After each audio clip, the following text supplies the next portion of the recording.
आप सभी लोगों का स्वागत है फिर से एक बार इस क्रिक जोन में। आशा करता हूँ सभी लोग सही सलामत होंगे। तो चलिए शुरू करते हैं आज का वीडियो, जो कि हालांकि आज नेपाल प्रीमियर लीग में ऑफ डे है, लेकिन जो कल मुकाबला हुआ था उसके रिव्यू आज इस वीडियो में करूंगा, जहां पे दो मुकाबला कल दिलचस्प मुकाबले गए, जहां पे रोचक बड़ा मुकाबला आखिरी गेंद तक मुकाबला गया। तो इससे बेहतर एनपीएल से क्या उम्मीदें कर सकती है। तो एनपीएल ये इस साल जो कुछ दिखाया है, पांचवा पंजाब भी दिखाया है, सेंचुरी भी दिखाया है, लास्ट बॉल थ्रिलर भी दिखाया है, तो जबरदस्त उलटफेर भी मैच में होते हुए दिखाई दिया है आखिरी क्षण में जाते हुए। तो अच्छे खासी ये टूर्नामेंट चल रहा है और अच्छा खासा क्रेज दिख रहा है, और जहां पे दर्शक इन्वॉल्व हो उससे बड़ा और भी ज्यादा मजेदार क्या हो सकता है। लेकिन जो मुकाबला था जनकपुर बोल्ट्स और लुम्बिनी लायंस के बीच, जहां पे लुम्बिनी लायंस लगातार हार कर इस मुकाबले में जीत के फिराक में थे, जबकि जनकपुर बोल्ट्स एक जबरदस्त शुरुआत कर चुके इस टूर्नामेंट का। लेकिन जनकपुर बोल्ट्स ने जो आज कल बल्लेबाजी के तमाम कीजिएगा, वहां पे जो बल्लेबाजी की शुरुआत की थी, वहां पे अनिल शाह कप्तान फिर से एक और बार कप्तानी पारी खेल कर गए और अपने टीम को कहीं ना कहीं अच्छी खासी एक स्टेज तक लेकर गए। लेकिन जहां पे अनिल शाह का विकेट गिरा, महत्वपूर्ण वो विकेट, अनिल शाह का विकेट गिरने के बाद लगातार विकेट गिरने का सिलसिला शुरू। और वहां पे जब देखे तो अनिल शाह 45 रन की पारी खेली, और जब 95 पे दूसरा विकेट गिरा, और उसके बाद अनिल शाह का विकेट गिरने के बाद लगातार गुच्छों में विकेट्स गए। उसके बाद जितना टोटल बनना चाहिए था उतना टोटल बना नहीं। लगभग देखे तो आखिरी 8-9 ओवर में सिर्फ और सिर्फ देखें तो 40 रन बटोर पाया, जो कि और भी ज्यादा बनाना चाहिए था। ऐसा लग रहा था कि लुम्बिनी लायंस अच्छी खासी कमबैक कर चुके हैं, जहां पे रोहित पौडेल कप्तान की जबरदस्त गेंदबाजी, और कप्तान हर मैच में अच्छा खासा प्रदर्शन कर रहे हैं। एक ही बंदा जहां पे बल्लेबाजी, गेंदबाजी, फील्डिंग जबरदस्त अप टू द मार्क कर रहे हैं, तो उससे और क्या ज्यादा आप अपेक्षा कर सकते। जहां पे 2 विकेट कप्तान ने चटकाया 22 रन देकर। साथ बिन जफर ने भी किफायती स्पेल के 3 ओवर किए, लेकिन 11 रन देकर 2 विकेट। आखिरी के 8 ओवर था, वहां पे पूरी तरीके से गेंदबाज हावी थे कहीं ना कहीं। और चिपकी देखे तो अभिषेक की जबरदस्त गेंदबाजी, जिसके कारण पूरी तरीके से मिडिल ऑर्डर को कोलैप्स कर गया। मिडिल ऑर्डर के विकेट से चटकाना बहुत ही महत्वपूर्ण था, और अनिल शाह को जबरदस्त बल्लेबाजी करते हुए दिख रहे थे। लेकिन ऐसा लग रहा था कि एक बहुत ही बड़ा स्कोर बना सकती है, लेकिन वो होने नहीं दिया कहीं ना कहीं लुम्बिनी लायंस ने।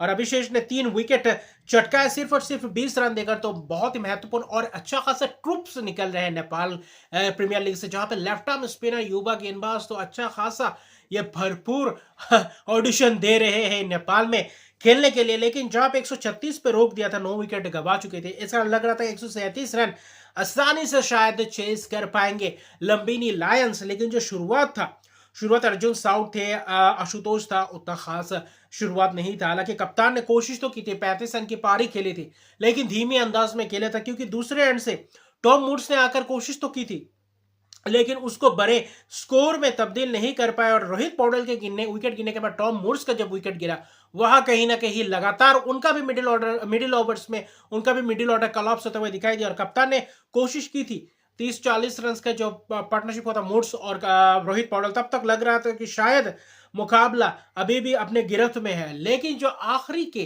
3-4 ओवर था, जहां पे 27-28 रन चाहिए था, वहां कहीं ना कहीं मैच फंसते हुए दिखाई दे। और वहां से हर्ष ठाकुर की जो 18 ओवर और 20वां ओवर था बहुत ही महत्वपूर्ण, और 19वां ओवर दिया था किशोर महातो को, तो वहां पे दिलचस्प रहा। हालांकि ललित राजवंशी की जबरदस्त एक और बार तारीफ करना पड़ेगा, क्योंकि 4 ओवर में 13 रन देकर 1 विकेट, ये एक खिलाड़ी ऐसा है जो हर मैच में अच्छा खासा प्रदर्शन करते जा रहे हैं अपने टीम के लिए, जनकपुर बोल्ट्स के लिए। तो अच्छी खासी शुरुआत है। लेकिन आखिरी जो 19वां ओवर किया था, 18वां ओवर किया था, वहां पे हर्ष ठाकुर ने चलता किया, 1 ओवर में 2 विकेट चटकाया, और वहां कहीं ना कहीं मैच को फिर से वही गिरफ्त में कर लिया था। वहां पे मौका था, संदीप जोरा भी था, जहां पे महातो के ओवर में जहां पे मौका मिला था, एक चौका जड़ भी दिया था। आखिरी ओवर में 9 रन चाहिए था, हर्ष ठाकुर को 20वां ओवर थमा दिया था।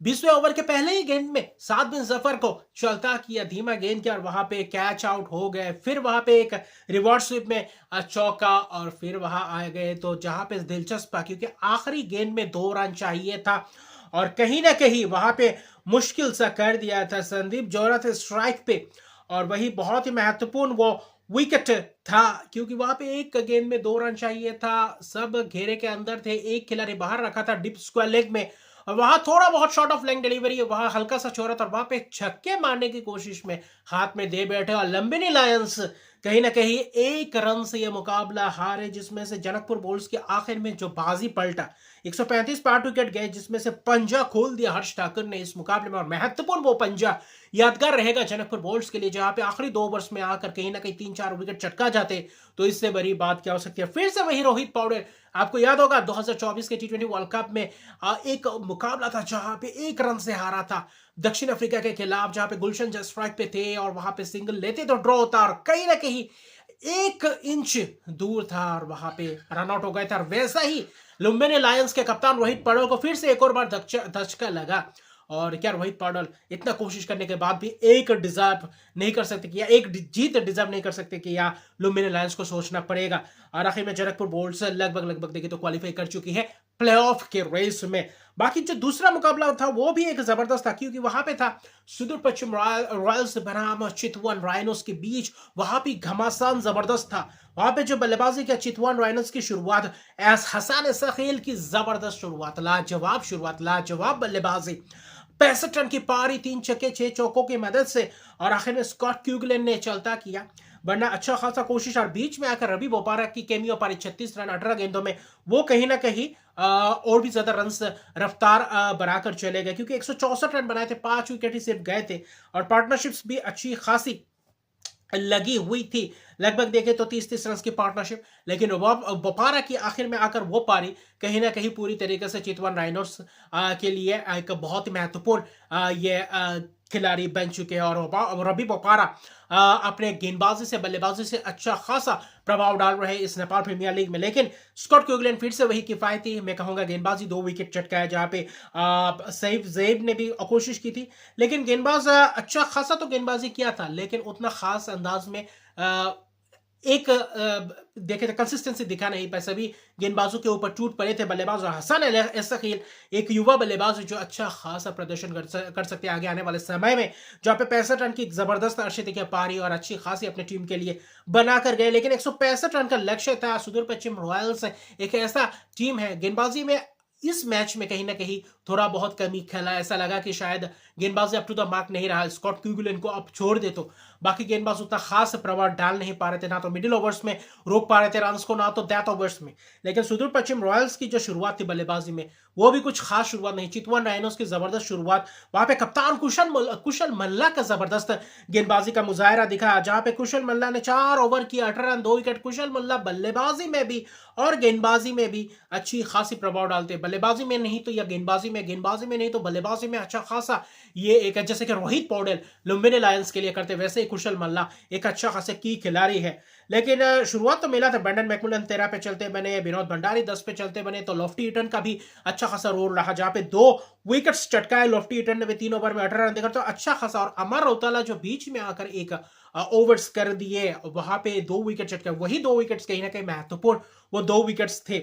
और वही अगर आप देखें तो ईशान पांडे एक 35 रन की पारी खेली थी, एक अच्छा खासा छोटा सा पारी भले, लेकिन एक थोड़ा बहुत पास ले जाने को देख रहे थे, क्योंकि रन रेट्स का भी एक सवाल बनता है आखिर में, अगर पॉइंट एक समान हो तो वहां पे ईशान पांडे का जब विकेट चटकाया, वहां से कहीं ना कहीं दीपेंद्र सिंह एरी भी दूसरे गेंद में चलते बने लॉफ्टी ईटन के। और लॉफ्टी ईटन ने आकर जो महत्वपूर्ण 2 विकेट्स, खासतौर पर कप्तान दीपेंद्र सिंह एरी का और जो एक अमर रौतेला ने लिया था ईशान पांडे का, वो 2 विकेट्स कहीं ना कहीं महत्वपूर्ण था चितवन राइनोस के लिए। और चितवन राइनोस यहीं पे बाजी मार गया, और आखिर में बस औपचारिकता ही था, 131 पे ऑल आउट हो गया 18.2 ओवर में, अभी भी 10 गेंद बाकी था।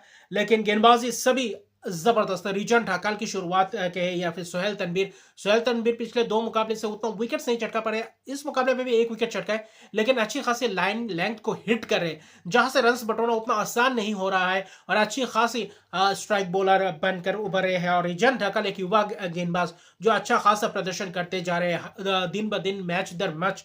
और वहां पे कुशल मल्ला कप्तानी पारी, और वहां पे देखे तो लॉफ्टी ईटन की और अमर रौतेला की एक ही ओवर में जो 2 विकेट चटके, वही ने कही वो चीज ने कहीं मैच को पूरी तरीके से रुख पलट दिया। और यहीं पे 33 रन की चितवन राइनोस की एक बहुत ही जबरदस्त जीत। और इसी के साथ चितवन राइनोस तीसरे नंबर पे आ चुके हैं, और लुम्बिनी लायंस 4 मैच में 4 लगातार हार, तो ये सोचने वाली बात है, क्योंकि 3 मैच बाकी है और आपको जीत चाहिए किसी भी हाल में। अगर 3 में से 3 नहीं जीते तो प्लेऑफ के रेस में बने रहने के लिए और भी ज्यादा मौका नहीं बनेगा। अब यहाँ से रास्ता बहुत कठिन हो चुका है। अभी जनकपुर बुल्स पहले स्थान पे, दूसरे पे सुदूर पश्चिम रॉयल्स, तीसरे पे चितवन रॉयल्स और चौथे पे करनाली यक्स। तो यहाँ पे अच्छी खासी रेस देखने को मिलेगा। आज ऑफ डे है, लेकिन कल जो मुकाबला है वहां से ये जो आखिरी वीक रहेगा लीग का, तो वहां पे दिलचस्प नजारे देखने को मिले, उलटफेर देखने को मिल सकते। तो अभी के लिए इतने, अभी तक मेरे चैनल को सब्सक्राइब नहीं किया तो मेरे चैनल को सब्सक्राइब कर दीजिए, लाइक शो कमेंट जरूर कीजिए, और आने वाले बहुत सारी वीडियोस आने वाले, तब तक के लिए गुड बाय।